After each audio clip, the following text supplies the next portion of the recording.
Sarah or Jerry, can you confirm that we've started recording? Yes, Chairman, you can start the meeting. Thank you.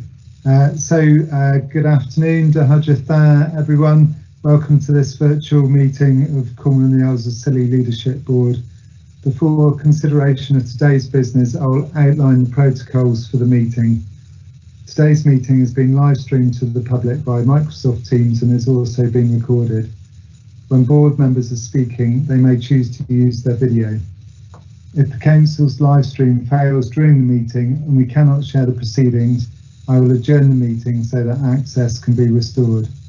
If the issue cannot be resolved, I will halt the meeting and the remaining business will be concluded at a future date. If a board member experiences a technical issue, I'll adjourn for a short period to try and re-establish their connection. As I call board members to speak, I will remind you to switch on your microphone. If for some reason you cannot be heard, the Democratic officer will advise you. Votes will be taken by roll call and the Democratic Services officer will take the vote. Where a board member has declared a non-registrable interest, a disclosable pecuniary interest, or an interest by virtue of any trade union membership in a matter, they must leave the virtual meeting. Their departure will be confirmed and they will be invited to rejoin the meeting at the appropriate time.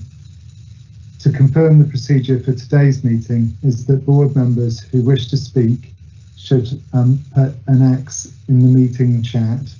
Councillors Grotik and Taylor, if you could use the raise your hand function as you don't have the chat box. Before we start today's business, I'll ask the Democratic Services Officer to confirm those present. Thank you. Thank you, Chairman. If I could now ask all voting members, please, to confirm your name and the organisation or electoral division that you represent. So first of all, Councillor German. Good afternoon, Julian German, Roseland Electoral Division. Councillor Painter. Good afternoon, Councillor Adam Painter, represent Launceston North and North Pedowin. Councillor Rothschild. Good afternoon, Councillor Rob Rothschild, representing the Camberford Division and here on behalf of the Health and Wellbeing Board. Councillor Taylor. Good afternoon, Councillor Linda Taylor, representing Carbis Bay and Lee Lands. Councillor Grotik. Good afternoon, Councillor Frank Grotik, Vice Chair of the Council of the Isles of Scilly. Kevin Gaston. Kevin Gaston, Co-Chair of the Local Nature Partnership. Thank you. Toby Perkins. Toby Perkins, Cornwall Commerce. Helen Price. Helen Price, Chair of CAL, which is the Cornwall Local Association. And John Govett. Good afternoon, John Govett, Independent Chair of the Cornwall and Isles of Scilly Health and Care STP. Thank you. Are there any voting members that I may have missed at this stage? Thank you very much.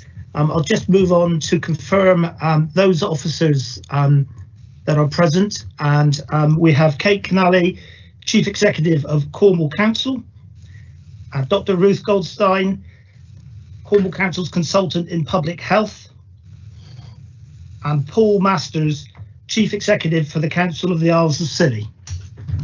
Thank you, Chairman. Thank you. And I'd like to take the opportunity to extend a very warm welcome to John Govett, Independent Chair of the Health and Care Partnership Senate, who joins the Leadership Board for the first time today. So next we have apologies of absence. Those who received from Chris Blong, Steve Double MP, and Councillor Robert Francis, and Mark Dudridge will be joining the meeting late. Declarations of interest. Does anyone have a declaration of interest? No, thank you. So the next item is the notes of the meeting of the 19th of June 2020. These are for accuracy. Does anyone have an issue that they'd like to raise under accuracy?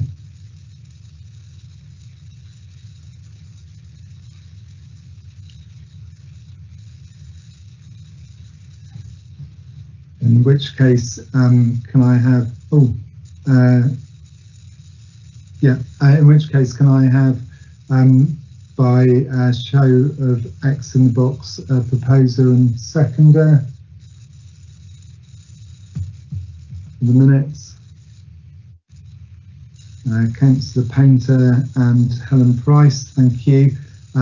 Joey, the minutes have been proposed and seconded. Would you like to take the vote, please? Okay, so I'm going to undertake the vote by roll call. If members of the committee, voting members of the committee, could please indicate for, against or abstain. So first of all, Councillor German. For. Councillor Painter. For. Councillor Rothschild. For. Councillor Grotik. For. Councillor Taylor. For. Kevin Gaston. For. Toby Parkins. For. Helen Price. For. John Gavett. I'll have to abstain. I wasn't at the last meeting. Thank you very much. Thank you, Chairman. That has been carried. Yes, that's been carried. Thank you. Yeah, thank you very much. Thank you, colleagues. So the next item on the agenda is the update from our organisations. Councillor Painter, if you'd like to go first, please.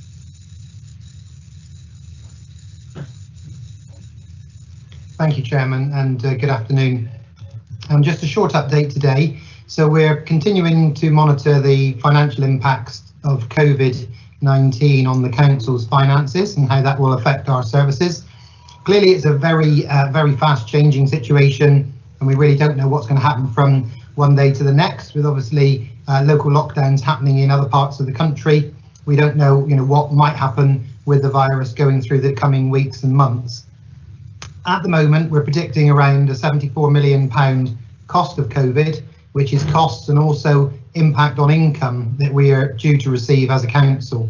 So we're looking at obviously how we can mitigate those, and we're back into the regular budget sessions, looking at how we're going to set our budget for the next 4 years. So a lot of that work is ongoing. The two areas that perhaps have most been affected within the council are the leisure services, which are run by a leisure trust. So a leisure trust runs the majority of our leisure centres in Cornwall. But equally, we have other leisure centres that are run by the community in different arrangements. And equally, those leisure centres have been under pressure because many have been closed. Well, they've all been closed up until this last Saturday, when there's been limited reopening of some of the centres from last weekend. So obviously they're keen to get back to work as soon as they can, but there are obviously pressures around social distancing and how they can do that. We are working very closely with South West councils and other leaders and chief execs within the South West authorities, as well as working wider afield with other councils that also work with GLL, who operate the Better brand of leisure centres across Cornwall. We're hoping that we will get some support from government to take that forward. Government have supported some councils that run leisure centres in-house, but the vast majority across the country are run like ourselves in Cornwall through a leisure trust. So that's one area of concern about trying to make sure that we can get those leisure centres open and also support our partner in running them. The other area is the airport. Clearly the airport's now been reopened in a number of weeks, but severely limited numbers of flights. And clearly just before around lockdown time, we had Flybe go into administration, which meant we lost all the Flybe flights from Cornwall Airport Newquay. So that equally has impacted on the airport. And again, we're working with Department for Transport and central government about how we can ensure that we maintain the airport and maintain flights. A number of operators have resumed flights and are flying out of Newquay, but there is obviously a much smaller amount of flights and obviously less people taking those flights at the moment. So that's just a brief update, Leader. Thank you very much. Thank you, Councillor Painter. And next is Councillor Grotik, please.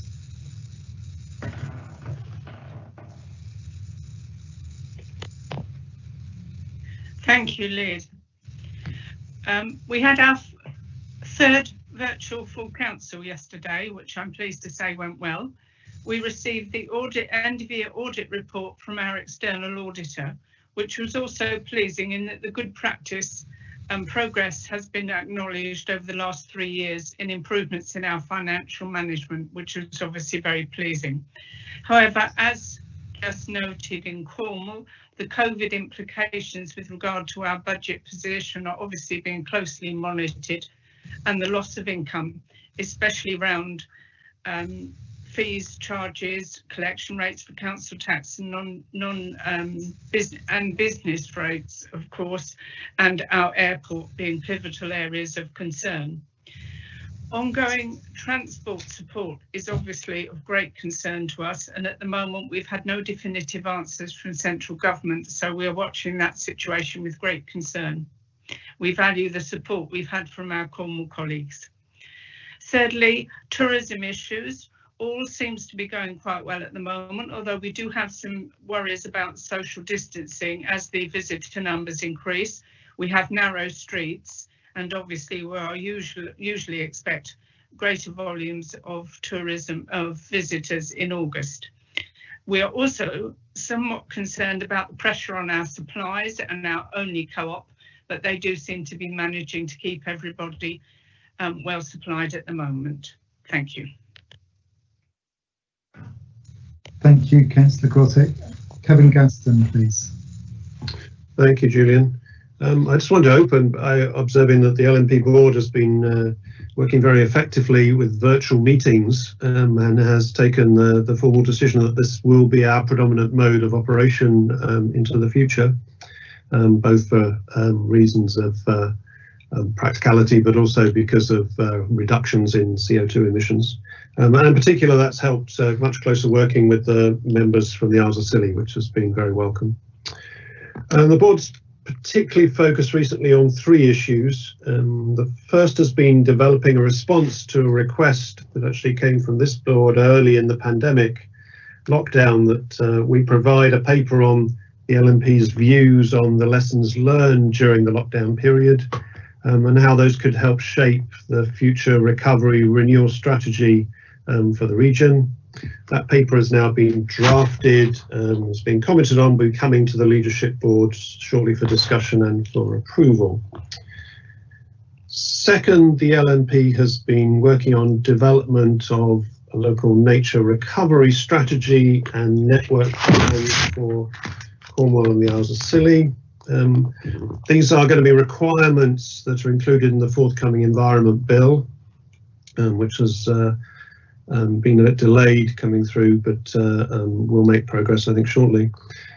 These will restore habitat, create expanded and increasingly connected networks of places that are richer in wildlife, are more resilient to climate change, and will provide wider environmental benefits.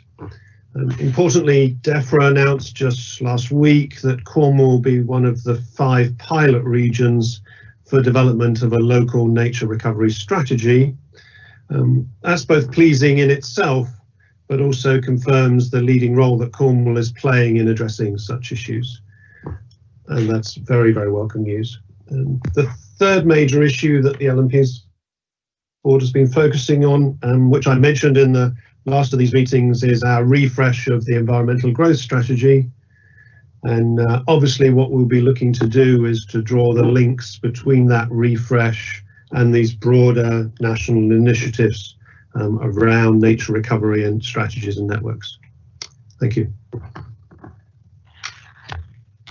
Thank you, Kevin. And John Gavett, please.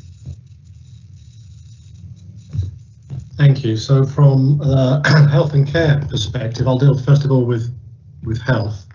There's been quite an increase, as you would expect, as we return to normal in our normal services across the health system. We're looking to step up on the elective interventions.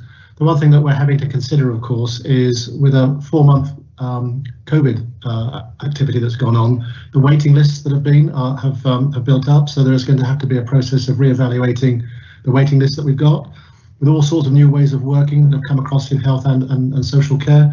Rather than just go back to the old waiting list approach, we're going to be encouraging people to go back through the 111 and through their GP to see how they can actually maybe get re-evaluated in terms of what pathways may be best for them, rather than going through the more traditional ones that have gone on before. So quite a piece of work to be done there.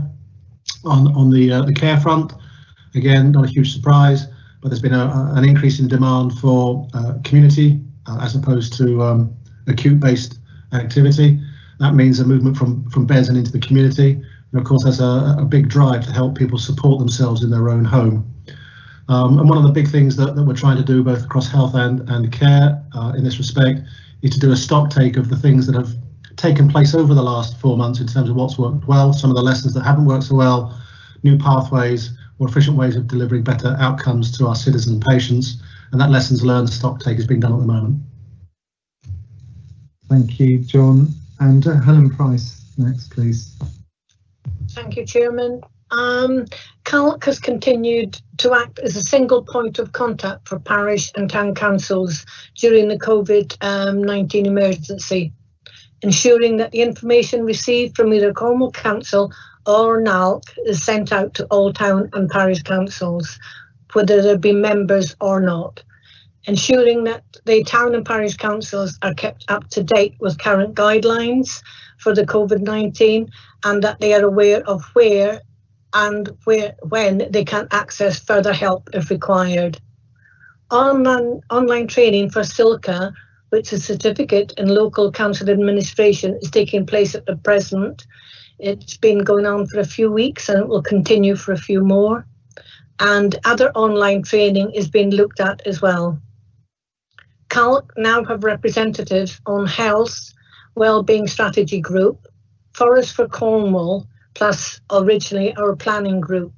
And I believe there is now a climate change partnership, and we are wondering whether CIoS will be invited to attend those meetings. The county officer continues to take part in meetings in the community cell, the Cornwall Executive Group and the National County Officers Forum and the South West regional meetings, larger councils and smaller councils online meetings. And the county officers also continues to liaise with the different departments within Cornwall Council when appropriate. Thank you. Thank you, Councillor Price. Councillor Taylor, please. Thank you, Chair. Just a short report, really. I mean, obviously, as the leader of the Conservative group, we've been working very closely with our MPs, and on behalf of our residents, we've been highlighting the issues and concerns that will naturally be raised as different initiatives come forward. We obviously are welcoming the visit now into Cornwall by different ministers. It's very easy for ministers perhaps to be considered remote, but when you actually come into the county itself, and then you can actually understand the unique pressures that each individual county is facing, has got to be good news for the people of Cornwall. We are welcoming the continued financial input coming in. So just this week, just over £500,000 has gone to the PCC to enforce the community crime initiative. Kevin's actually mentioned one of the things that I was going to mention about the fact that we're a pilot scheme for the nature recovery strategy, which is something that's very close to my group's heart. And there's just been a recent announcement, probably quite recently, about the change on face masks. So that's something else for our community they've got to really understand and take on board. We will continue to liaise with our MPs over the need to have that financial support that Cornwall needs, and we will continue to press for other financial initiatives. Thank you. Thank you, Councillor Taylor. Councillor Rochell, please. Thank you, Leader. Yesterday we had the first Health and Wellbeing Board meeting since lockdown, and a couple of things we talked about was the Better Care Fund. We received the Director of Public Health's annual report, the annual Health Protection Committee report, and the mental health strategy from 2020 through to 2025, and a couple of the other items are on our agenda for this afternoon. From an adult social care perspective, it seems that we're in a quieter phase, and John Gavett touched on the opportunity to reflect on the things that went well. For example, our use of hotels, the 3 hotels we used for a short period, which was most successful. But also being mindful that with the influx of visitors that we've seen into Cornwall and the steady increase in the R rate across the southwest, that I'm sure no one's feeling more confident that we won't be moving to an escalation of the problems we've had previously. The other point I was going to make, and I was hoping Steve Double was going to be on the call, was about a view about the consideration of social care being transferred across to the NHS. So with Steve not being here, I'll write to him personally and get a view, because obviously that's we're working hard with our NHS colleagues in Cornwall and successfully, but that's a potential game changer. So I'll write to Steve separately on that. Thank you, Councillor Rochell. And Toby Perkins next, please. Thank you. Thank you, Chairman. So from the Chamber of Commerce and Business sector, there's 3 main areas to issues and concerns, really. One is obviously it was felt with great disappointment that the government were not able to move the unallocated funds from the business rate grant across to the discretionary funds. Essentially, the discretionary grant fund was underfunded by approximately something near £30 million, and that's meant that there's about 3,500 businesses who have been left without hope, which obviously resonates with a lot of businesses, having been told earlier this month that no one will be left without hope. I've received lots of correspondence from businesses who are, feeling quite sick, really, that they've just been left out. 3,500 businesses is a significant percentage of the Cornish business community, and it is. I think it needs to be. We need to not forget that there's an awful lot of businesses that should have had help, and they've not had help. I understand there's a whole lot of politics around this, but we're not really interested in the politics. We're actually quite concerned about those businesses that have actually been left out, no matter whose fault it is. So moving on from there, we're hearing on a daily basis continued lists of businesses that are making redundancies. Hundreds, it was hundreds and hundreds of redundancies that I've heard of, and now we're into the thousands. So this is obviously very concerning. I think it's important though that we should also get a balanced view on this, and whilst we must recognise that there are lots of business sectors that are making significant numbers of redundancies, there are other business sectors that are doing very well, and there's still there was a survey a couple of months ago, 8% of businesses were doing better during lockdown. For example, I saw a sign maker came to my business this morning to provide a quote for some work, and he said that they've been ever since lockdown was released to allow them to work, they've been absolutely flat out busier than they've ever been. And I'm hearing situations where people, are losing their jobs in one company, but then other companies are taking people on. The net effect is overall a loss of jobs across the county. And moving on to the next part, I think we need to be addressing this by looking at skills and retraining.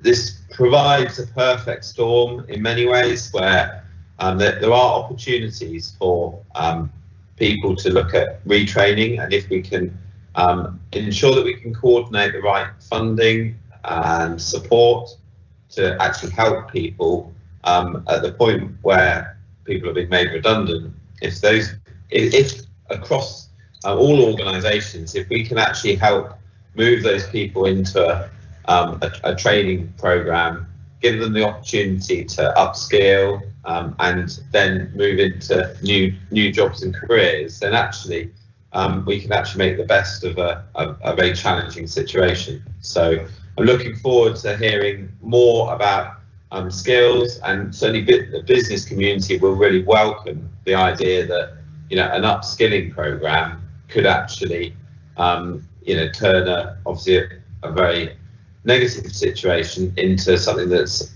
slightly more positive. Thank you very much, Chairman. Thank you, Toby. So just to add from myself, the local government minister, Simon Clarke, was with us yesterday and today. I had a good amount of time with him yesterday morning and raised all of the challenges that partners have raised in their organisational updates, including the Isles of Scilly Transport Links funding issues and the issue that Toby Perkins has just raised around the ability to use the underspend from business rates to the discretionary business rate grants. So we'll continue on all of those immediate challenges, but it also provided an opportunity to look to the future, hopefully not too far to the future, in terms of the government's devolution white paper coming out in September. The Minister recognised our good delivery and governance, including, importantly, this board bringing together strategic partners and oversight of the devolution deal. So I'm hopeful that we'll be in discussions for another round of devolution shortly, and obviously we'll be having those discussions with this board. So that's the organisational update. So we'll move on to the update from the Cornwall and Isles of Scilly COVID-19 Recovery Coordination Strategic Group. At our last meeting in June, the board endorsed the recovery framework for Cornwall and the Isles of Scilly and gave support to an accompanying governance structure.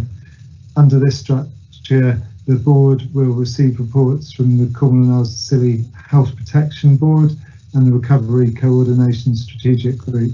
Both groups are now in place, and I'd like to invite Kate Kennelly as chair of the Recovery Group to provide a brief update, followed by Ruth Goldstein, Cornwall Council's Public Health Consultant, for the next item on the Health Protection Board. So over to Kate, please.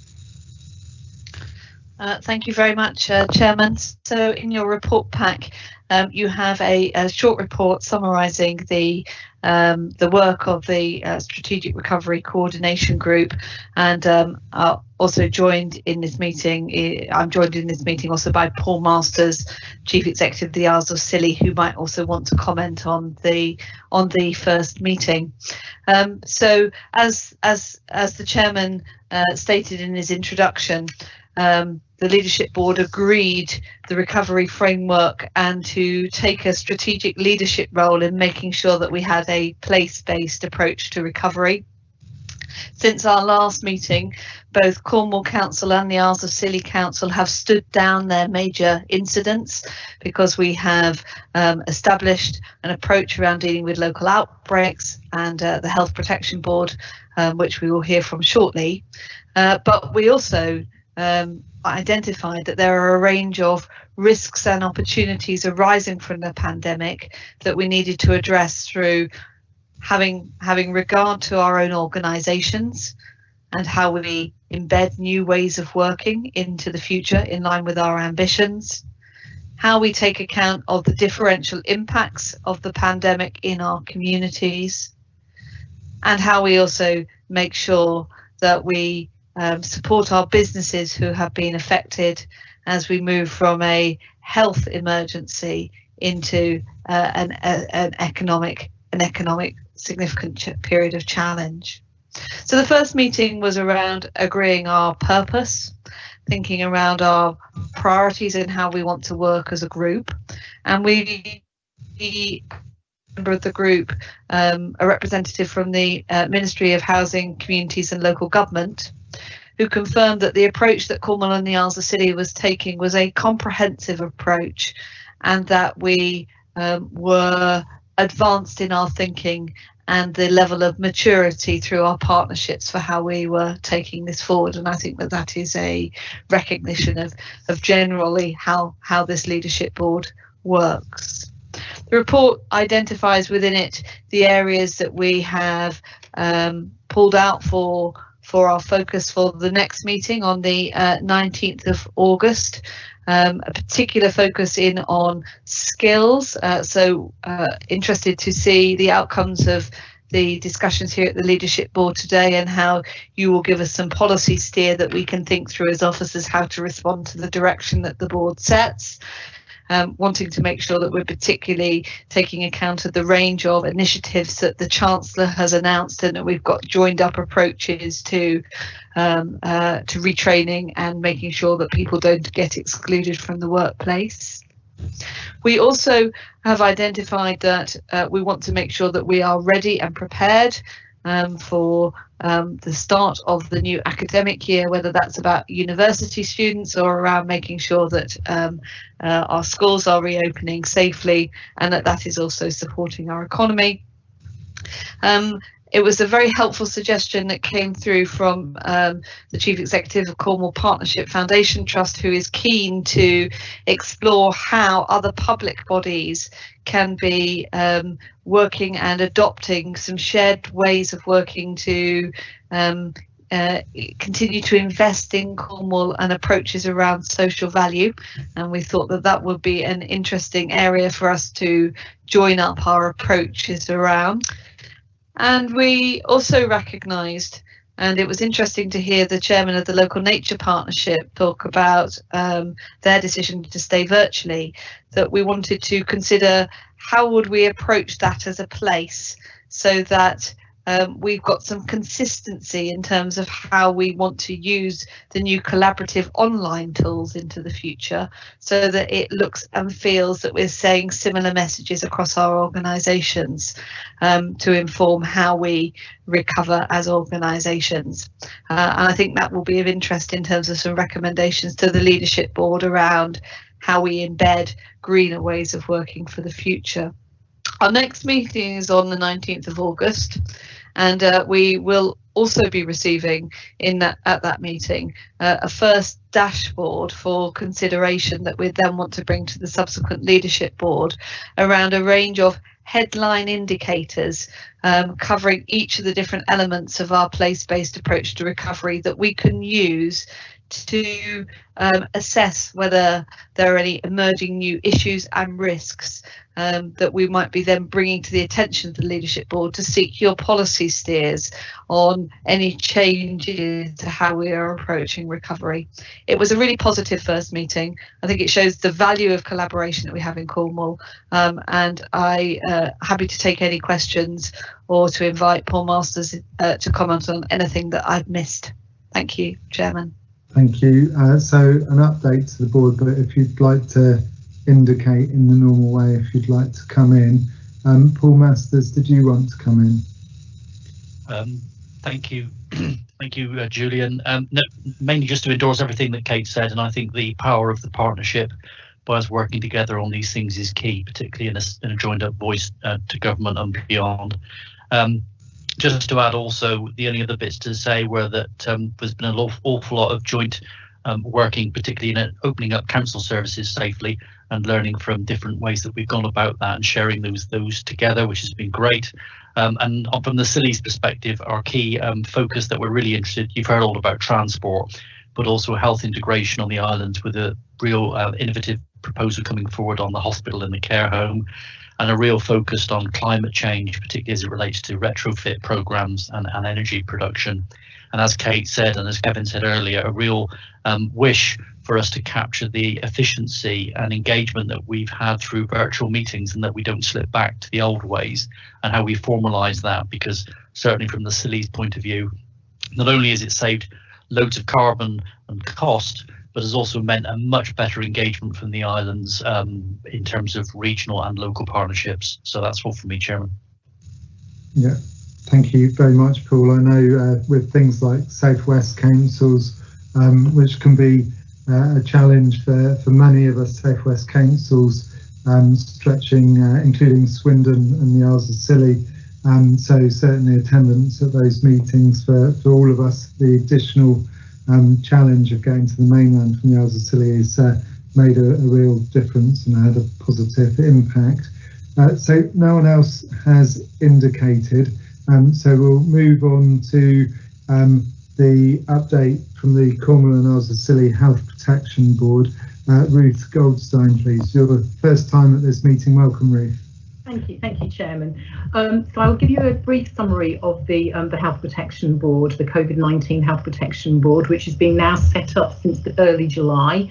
The board is meeting every 2 weeks, quite late on a Friday afternoon, but actually considering the timings, we've had exceptional attendance at the board. The board is part of our governance structure for our outbreak response, and they have responsibility to endorse the actions that we're taking, highlight any issues where they feel additional work needs to take place, and essentially support the whole of the response phase of the COVID outbreak response that we're doing. The membership includes representatives, senior leadership from across the council, along with our partners, both within the health and care setting, but also outside of that, like fire and rescue and the local police. So we've got a really broad membership, all of whom are very good at giving their views and ideas. Some of the issues that we've been tackling is the communication strategy for responding to local outbreaks and local situations, and they've had input into that strategy that's now back with the comms team to finalise. Also, the testing strategy, which is being developed for COVID-19 on a slightly wider footprint and longer term than just setting up what we've currently done. The board have been able to feed into that strategy development, and will be receiving the formal strategy for sign-off next week. The board have also been cited on our testing of our local outbreak plans, so they're receiving feedback of any exercising that we're currently doing and the learning that we're getting, and have had the opportunity to highlight other areas of the local outbreak management plans that they would like us to include in testing.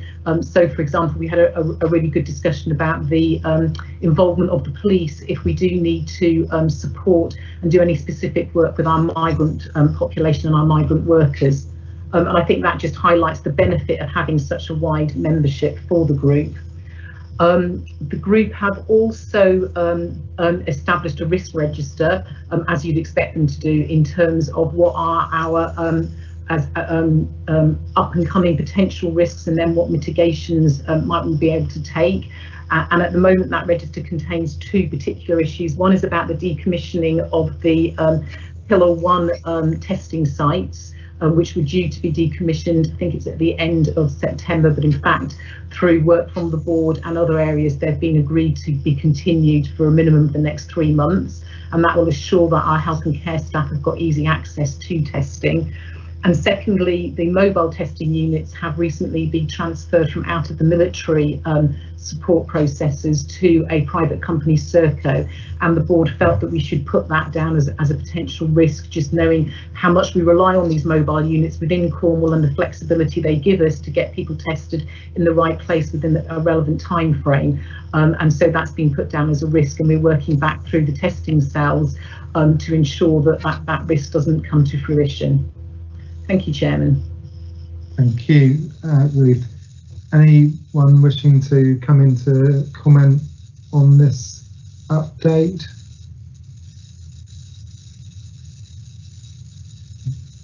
Just giving people a moment to indicate.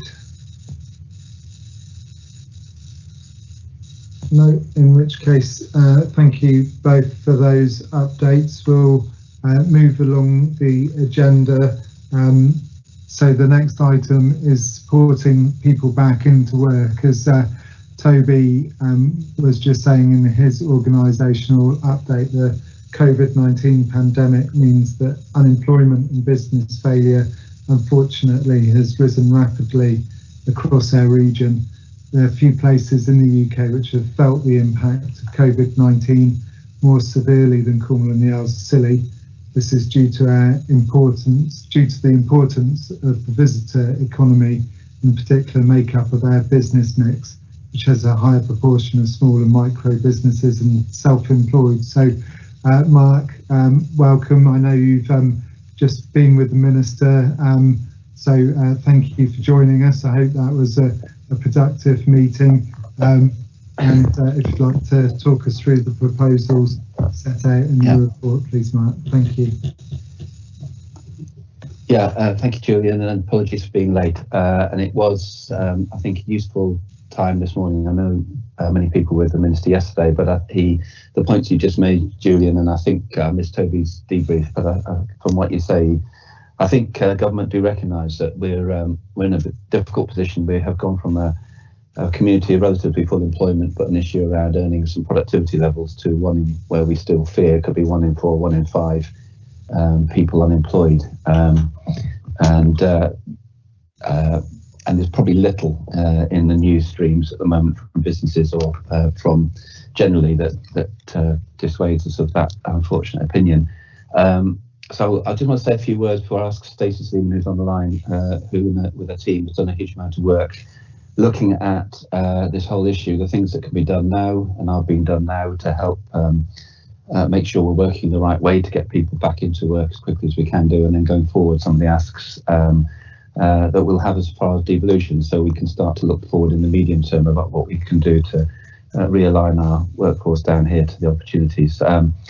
The business groups that we talk to are all anticipating quite a bleak winter and quite a slow recovery, and there's a huge will amongst all those groups to work as collaboratively as can do with all sectors of employment in Cornwall to not only react to businesses and individuals in distress now, but make sure that opportunities are shared as quickly and as effectively as you can do, not only for future employment, for retraining, for just